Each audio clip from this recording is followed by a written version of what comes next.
In East St. Louis, you basically did three things, right? Everybody was poor. No, I mean, nobody had any money.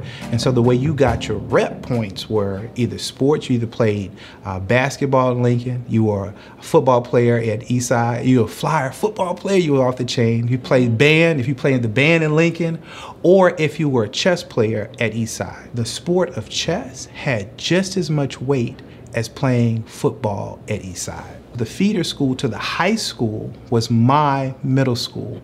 And so as soon as we started middle school, my social studies teacher, he was like, it was like the second week of school. He said, today after school, I'll have these chess boards set up in my classroom. Anybody who wins a game, you'll win a Snickers candy bar. And I was like, I'm in. And so we had like 50 kids show up to play chess for Snickers candy bars. And I was like, I know how to play.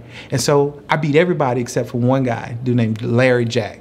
And that was my boy. So we would play all day. We're like 2 hours after school, then we go to his house and we study moves and we play more. And that group of like 50 kids became the Lansdowne Junior High School chess club. And we played everywhere. That's how we traveled.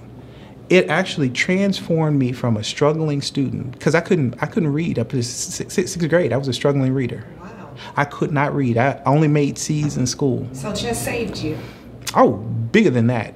It taught me I was smart, because I would go to tournaments and we'd be the only black school playing with all these white kids, right? And we were playing a smart person's game and we would win every tournament. We were the regional champs, Indiana, Illinois, Missouri. You know, and we would always win the tournaments.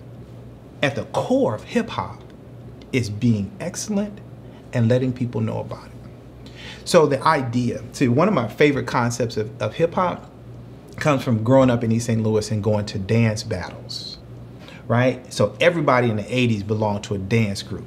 You had to be we had this thing called the Lover Boys, right? And so it was a dance group, about 20 of them. Yeah, like all in the wintertime, they would wear these red skull caps and they roll them up, and then they had these red jackets with white accents on them, right? But the leader of the dance group had a white skull cap, a white jacket with the red accent, right? And the Lover Boys would just show up.